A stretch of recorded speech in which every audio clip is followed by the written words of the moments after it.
The morning sky above Earth looked peaceful until the darkness came. Commander Lee Hain stood at the big window in Luna Base, drinking his coffee and watching his home planet below. The blue and green world spun slowly in space, looking so calm and beautiful. Then the first alien ships appeared.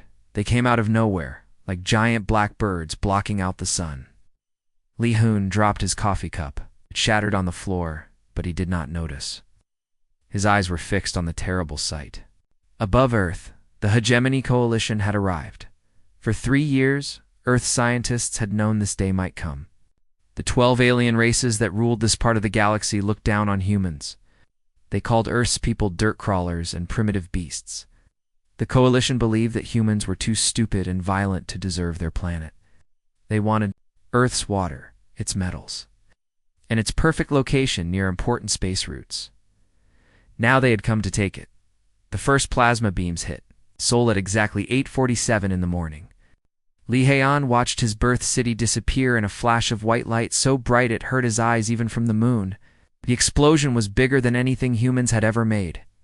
Where Seoul had been, now there was only a hole in the ground that glowed like a small sun. "No, no, no," Lee Han whispered, pressing his hands against the cold window. But the attack was just beginning. Tokyo went next. Then London. Then New York. Each city vanished in seconds, turned into puddles of melted rock and metal. The alien ships moved slowly across Earth's surface, like giant insects, spraying death from the sky.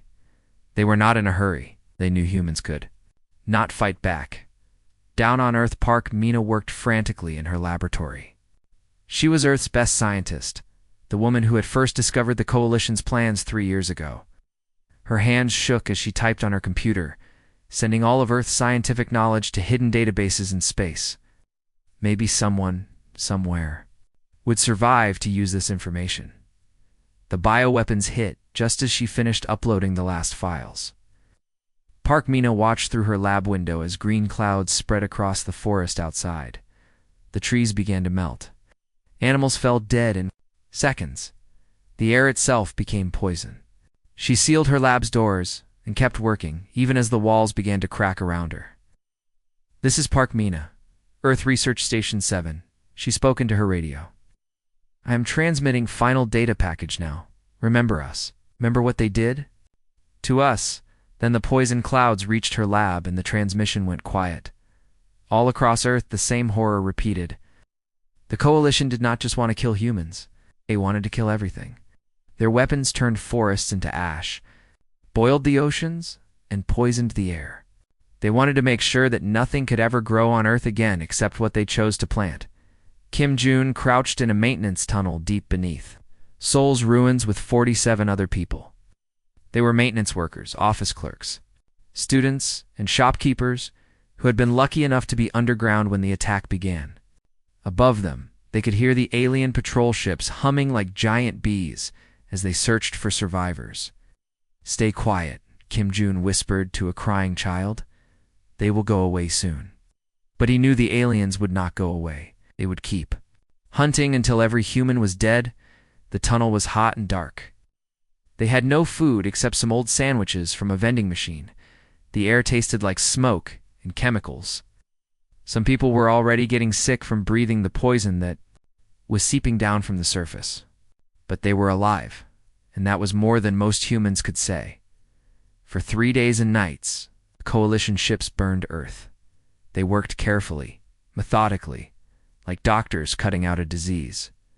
They bombed every city, every town, every farm. They poisoned every river and lake. They turned the green planet into a gray wasteland covered in ash and broken glass. On the 4th day, the alien ships stopped firing. Earth was silent. No radio signals, no movement, no signs of life anywhere on the planet's surface. The Coalition commanders looked at their work and felt satisfied. The human problem was solved. The 12 alien species began arguing about who would get what pieces of the dead planet. The crystalline beings wanted the metal deposits. The gas breathers wanted to build floating cities in the poisoned atmosphere. The machine minds wanted to strip mine the mountains. They had killed an entire world, and now they were planning to pick over its bones like vultures, but deep underground. In hidden bunkers and forgotten tunnels, some humans still breathed. On distant space stations and asteroid mines, human workers heard the terrible news and wept for their lost home. In colony ships fleeing toward distant stars, families held each other and promised to never forget. The coalition thought they had turned humanity into ashes. They were very proud of their work. They sent messages across the galaxy, telling other species what happened to races that refused to submit to coalition rule. But they had made one mistake. They thought they understood. Humans. They thought humans were weak because they did not have powerful weapons or faster ships. They did not realize that humans had something the coalition had never learned: the ability to survive anything, adapt to anything, and grow stronger from suffering. In the ruins and shadows, humanity endured. And in the darkness, they began to plan. 3 years had passed since Earth died. Humanity had learned to live like shadows.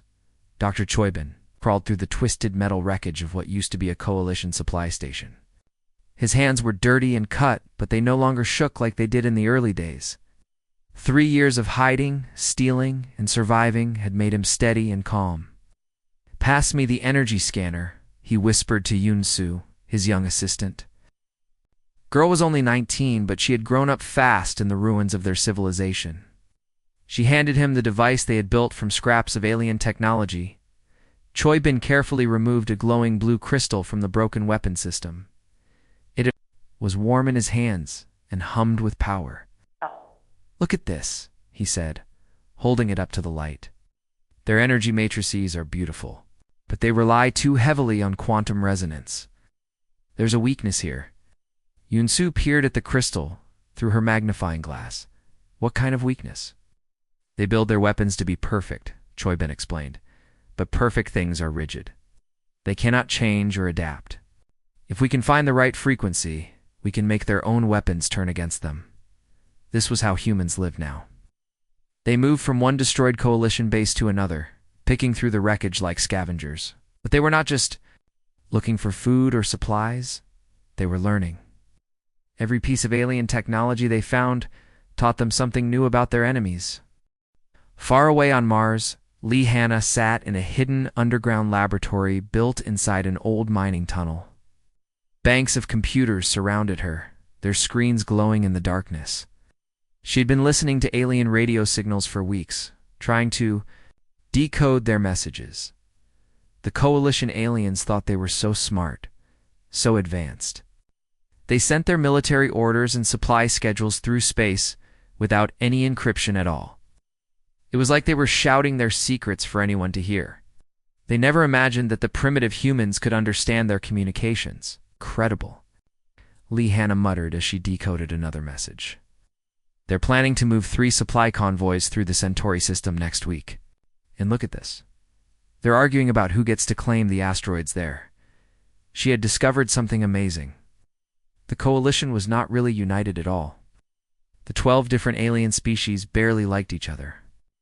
They had old fights and grudges that went back thousands of years. The only thing that kept them together was their shared belief that they were better than everyone else. The crystal beings thought the gas-floating species were weak and stupid.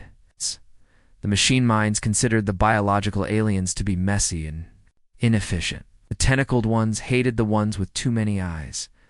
They all worked together only because they enjoyed feeling superior to lower races like humans. Lee Hanna smiled as she read their private messages. They complained about each other constantly. They cheated on trade deals. They stole each other's territory when they thought no one was looking. The Great Coalition was really just a group of bullies who had agreed to work together as long as there were smaller victims to pick on. She compiled all this information into a report and sent it through the secret human communication network. The message traveled through hidden relay stations on asteroids and abandoned space stations, finally reaching Commander Lee Hain in the cold darkness between the stars. Lee Hain had changed a lot in 3 years. His face was scarred from a plasma burn he had received during a coalition patrol attack. His hair had turned gray from stress and lack of sleep, but his eyes burned with a fierce intelligence that had not been there before. was no longer the man who had watched Earth die from Luna Base. He had become something harder, more dangerous. He stood on the bridge of his flagship, a captured Coalition cruiser that his engineers had rebuilt with human modifications.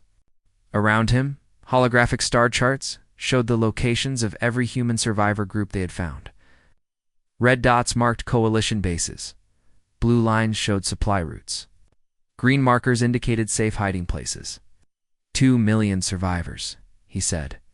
To himself, studying the numbers, it seemed like such a small number compared to the billions who had died. But those 2 million were not the same humans who had lived on Earth. They had been forged in the fire of genocide. They had learned to steal, to hide, to fight, and to think in ways their enemies could not predict.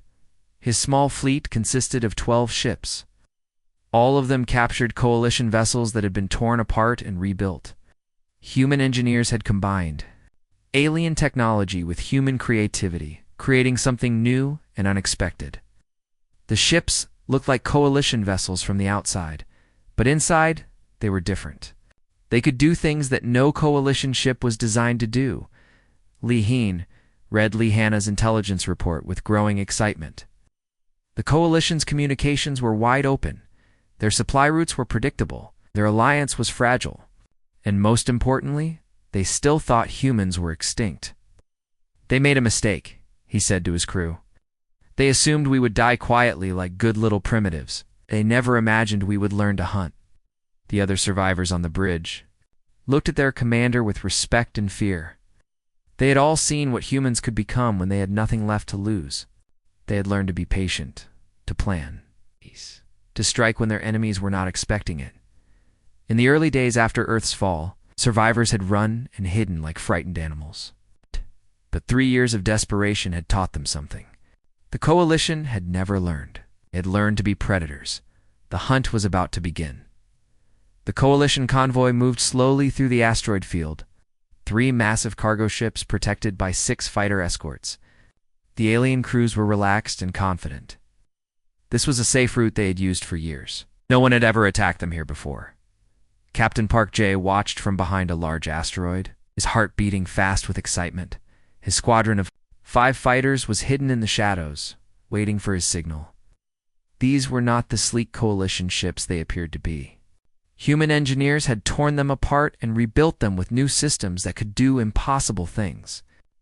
Remember, Park J whispered into his radio, "We move like water, not like machines. Stay unpredictable." The Coalition fighters flew in perfect formation, following patterns programmed into their computers thousands of years ago. Their movements were precise and elegant, but they were also predictable. Park J had studied these patterns for months. He knew exactly what they would do. Now, he said quietly, the human fighters erupted from the asteroid field like angry wasps. But instead of attacking in straight lines like normal ships, they twisted and spun through space in ways that made no sense to Coalition computers. One ship dove down while spinning sideways. Another flew in a spiral while shooting upward.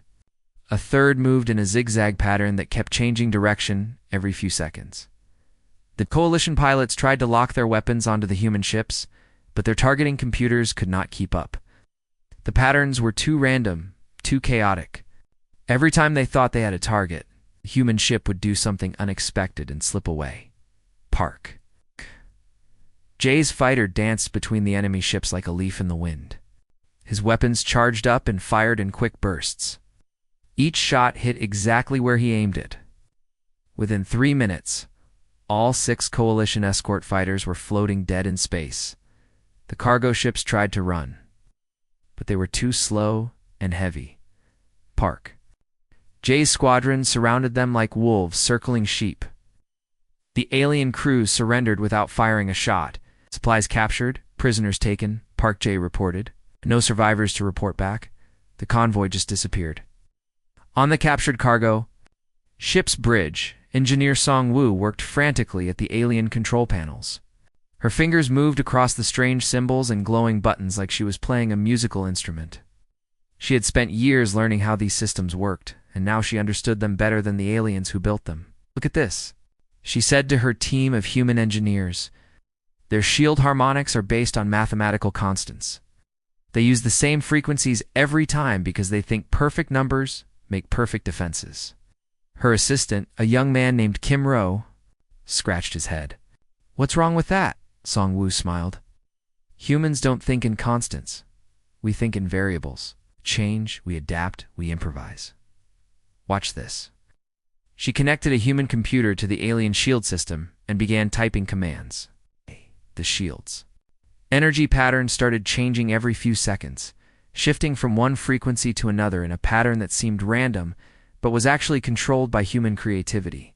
"Other weapons cannot lock onto us," Song-woo explained. "Every time they try to punch through our shields, we change the frequency. It's like trying to hit a target that keeps moving." This was the secret of human survival. Dr. Choi. Bin's reverse engineering project had created something the galaxy had never seen before. He had taken alien technology and mixed it with human innovation to create hybrid systems that could adapt. And change during battle, the Coalition built their weapons to be perfect and unchanging. Humans built their weapons to be flexible and unpredictable. When perfect met adaptable, adaptable won every time, far away on another captured ship, intelligence. Officer Kang Min sat in a dark room filled with computers and radio equipment. She had been working for 18 hours straight, her eyes red and tired, but she could not stop. She had found a way into the Coalition's computer networks. "Their communication protocols are like open doors," she muttered to herself as she typed. "They never imagined anyone could understand their quantum processing systems." She had learned to speak the Coalition's computer language by combining human programming with alien quantum technology. Now she could make their own machines work for her. She could turn their defense platforms against them, make their security systems report false information, cause technical malfunctions whenever humans were planning an attack. Coalition. Bases across the sector began experiencing strange problems. Weapon systems would shut down for no reason. Security cameras would stop working at exactly the wrong moments. Computer files would disappear or become corrupted. The alien commanders blamed these problems on equipment failures, never suspecting that a human was controlling their machines from thousands of miles away. "Commander?" Lee Huyan stood on the bridge of his flagship, watching reports come in from successful raids across 3 star systems. His fleet had grown from 12 ships to 30 ships. All of them captured Coalition vessels that had been rebuilt by human engineers. The view screen showed another burning Coalition outpost. His raiders had struck fast and disappeared before reinforcements could arrive. So the alien crew had been taken prisoner, their supplies and weapons captured, their base destroyed. 30 successful raids in 2 months, his intelligence officer reported. 0 human casualties. "The Coalition still has no idea what's happening to them." Lee Hine smiled grimly. The Coalition commanders were calling these attacks terrorism by primitive survivors. They refused to believe that humans could be organized, intelligent, or dangerous. Their arrogance was their weakness. But that arrogance was starting to crack. Some Coalition officers were beginning to ask uncomfortable questions. How could primitive humans capture their advanced ships? How could dead humans attack in multiple star systems at the same time? The hunt was becoming something more. It was becoming a war. Admiral Zephin had been the most feared commander in the Coalition fleet. The crystalline being stood 12 feet tall, its body made of living diamond that sparkled with inner light. It had personally given the order to destroy Earth, watching through its ship's windows as billions of humans died. The alien felt nothing but satisfaction as it watched the blue planet burn. Now, Admiral Zephin hung in a human prison cell, its crystal body dim and cracked. Thick metal chains held it suspended in the center of the room. The proud alien who had once commanded 1,000 ships was now a prisoner of the primitive species it had tried to exterminate. "How does it feel?" Commander Lee Hayan asked, standing in front of the captured alien. "How does it feel to be helpless?" "Admiral." Zephin's voice sounded like breaking glass. "You are insects, vermin. You cannot comprehend the forces you are interfering with." "We comprehended your plasma bombs well enough," Lee Hayan replied coldly. "We comprehended your bioweapons, We comprehended your genocide. Now we're going to comprehend your technology. In the next room, communications specialist Lim Nara worked frantically at a bank of computers. She had been trying to crack Admiral Zephin's personal access codes for 3 days without sleep. Her eyes were bloodshot, and her hands shook from too much caffeine. But she would not give up. The Coalition's computer systems were protected by quantum encryption that was supposed to be impossible to break. But the aliens had made one mistake. They had designed their security systems to be operated by crystalline minds that thought in mathematical perfection. Human minds were chaotic, creative, and unpredictable. Dr. Yang Sel, I need you to run another scan of the Admiral's brain patterns, Limnara called out Dr. Yang. Sel stood next to a machine that looked like a mix of human medical equipment and alien quantum processors. She had been studying Admiral Zephin's physiology for weeks, trying to understand how crystalline beings processed information. The Admiral's consciousness operates on quantum frequencies, she explained to Limnara. Its thoughts create specific energy patterns that match its access codes. If we can replicate those patterns, we can trick the system into thinking we're the Admiral, Limnara finished. She typed commands into her computer, combining the brain scan data with stolen Coalition encryption protocols. Suddenly, her screen lit up with thousands of messages, star charts, and military reports. You have access to their primary network, she announced, her voice cracking with exhaustion and triumph. The Coalition's most secret. Communications were now open to human intelligence. Limnara scrolled through military orders, supply schedules, and private messages between Coalition commanders. What she saw made her smile for the first time in months. They're panicking, she told Commander Li Heian. Half of them think there's a spy in their ranks. The other half think humans have developed impossible technology. They're starting to blame each other. In the main hangar, engineer Song Wu had built something that would have been impossible 3 years ago, using parts from dozens of captured Coalition ships. She had created a transmitter array powerful enough to broadcast across the entire galaxy. The device looked like a metal spiderweb covered in glowing crystals and humming energy cores. Are you ready? Commander Li Heian asked her. Song Wu nodded and activated the transmitter, broadcasting on all frequencies, using Admiral Zephin's personal access codes. Every Coalition ship, base, and homeworld will receive this message. Hyun stepped up to the microphone. His voice was calm and cold as he spoke the words that would change everything. Attention, Coalition forces. You thought you reduced us to ashes? You were wrong. We absorbed your fire and learned to burn brighter. We have captured your Admiral. We have broken your codes. We have infiltrated your networks. Your genocide failed. Humanity lives, and now we are coming for you. This is only the beginning. The message shot out across space at faster than light speed, carried by the Coalition's own communication network. Admiral Zephin's access codes ensured that every receiver in Coalition space would automatically accept and broadcast the transmission. Within hours, the effects began to show. Captain Park Jae was monitoring Coalition communications from his hidden position near their main supply route when he heard the first reports of chaos. This is Battleship Eternal Glory to Fleet Command. A panicked alien voice transmitted. We are under attack by Battleship Crystal Vengeance. They claim we are working with the humans, requesting immediate assistance. Crystal Vengeance to Fleet Command. Another voice replied angrily. Eternal Glory's security protocols were compromised. They allowed humans to access our networks. We are stopping the security breach. Park Jae watched in amazement as two massive Coalition dreadnoughts, each one capable of destroying a planet, opened fire on each other. Plasma beams and quantum torpedoes lit up space as former allies became enemies. The gas breathers think the crystal beings betrayed them, Park Jae's intelligence officer reported. The crystal beings think the machine minds are responsible. The machine minds blame the tentacle species. Nobody trusts anybody anymore. Similar scenes played out across Coalition space.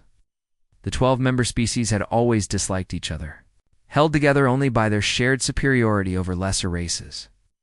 But now that a lesser race had proven it could outwit them, their alliance began to crumble. Some Coalition commanders accused their allies of secretly helping humans. Others claimed that different species were trying to take over the coalition for themselves. Old grudges and suspicions that had been buried for centuries suddenly erupted into open warfare. The alliance that had ruled the galaxy for 1,000 years was tearing itself apart, and humanity had barely fired a shot. Earth hung in space like a wounded animal slowly healing its scars. The blue oceans were returning, though they still had patches of strange colors from the alien poisons. Green was beginning to show on the continents where new plants grew from the ashes of the old world. It had been for years since the Coalition tried to kill every human alive. Now, the biggest fleet in galactic history approached. Earth for the final battle. Admiral Lee Hoonay stood on the bridge of his flagship, the Rising Phoenix, watching 800 Coalition warships take position around his home planet. Every species in the Coalition had sent their most powerful vessels. Crystal ships that looked like floating diamonds. Metal ships built by machine minds. Organic ships that grew like living creatures. Gas-filled balloons that housed the floating aliens. Tentacled vessels that moved like giant squids through space. They brought everything they have, Fleet Coordinator Park Mina said from her station. She was the daughter of the scientist who had died during Earth's destruction, and she had spent 4 years planning for this moment. 800 ships against our 200, Admiral Lee Hoon observed calmly. They still think numbers matter more than intelligence. The human fleet looked small compared to the Coalition armada, but appearances were deceiving.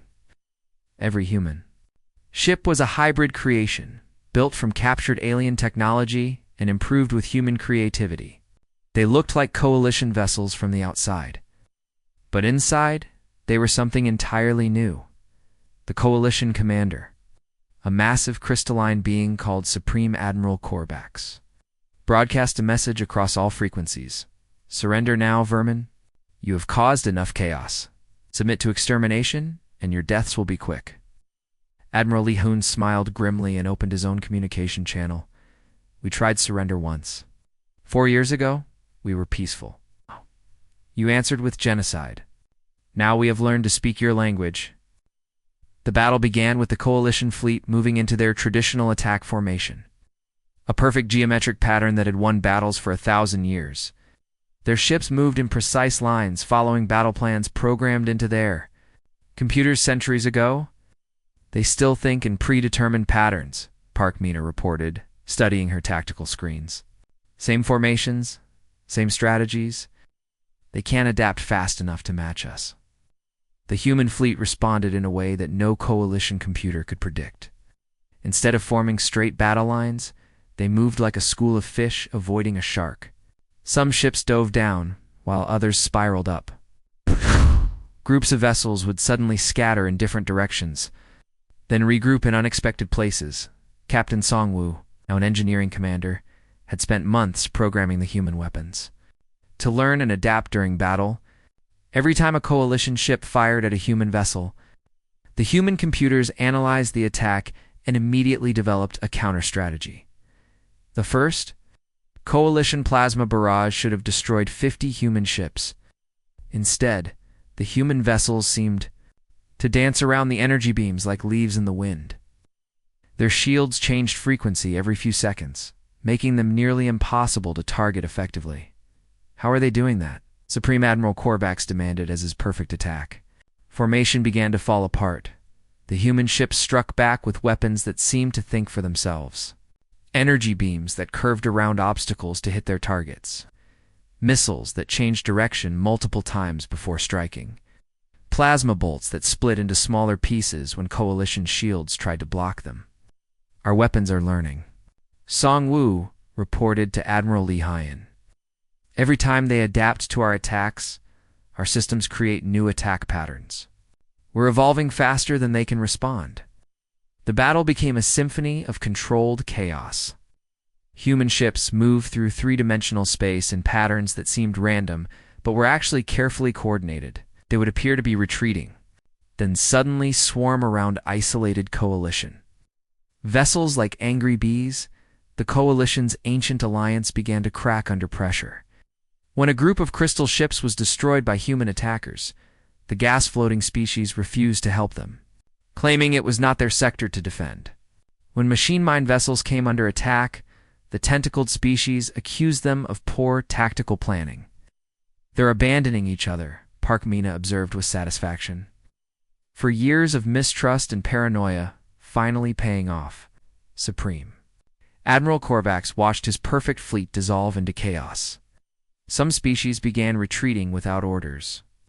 Others turned their weapons on former allies, accusing them of sabotage. The crystalline beings fired on the gas breathers. The machine minds attacked the organic ships. "This is Supreme Admiral Korvax to all coalition vessels," the alien commander broadcast desperately. "Maintain formation. Do not fire on allied ships." But it was too late. The alliance that had ruled the galaxy for 1,000 years was tearing itself apart in the space around. Earth. Some species fled to distant sectors, abandoning their former partners. Others sued for separate peace with humanity, hoping to save themselves. When the last coalition vessel limped away into hyperspace, Admiral Lee Hyun stood at the observation deck of his flagship. Looking down at Earth, the planet's atmosphere was clearer now, and he could see lights beginning to twinkle on the night side, where new cities were being built. Dr. Choibin joined him at the window, carrying a small glass container filled with dark soil. "The first sample returned from Earth's surface," he said, holding up the container. "The ground is healing. Plants are growing again. What do we do now?" Dr. Choibin asked. Admiral Lee Haon smiled, and for the first time in 4 years, it was not a grim or angry expression. "We rebuild, but not as we were." He pointed toward the stars where human scout ships were already exploring systems the Coalition had abandoned. "We rebuild as what we've become." Humanity had not just survived their attempted extinction. They had evolved into something the galaxy had never seen before. They were no longer the peaceful species that had once lived quietly on a blue planet. They had become something harder, smarter, and more dangerous. The ashes of the old world had become the foundation of something new and powerful. The galaxy would never be the same.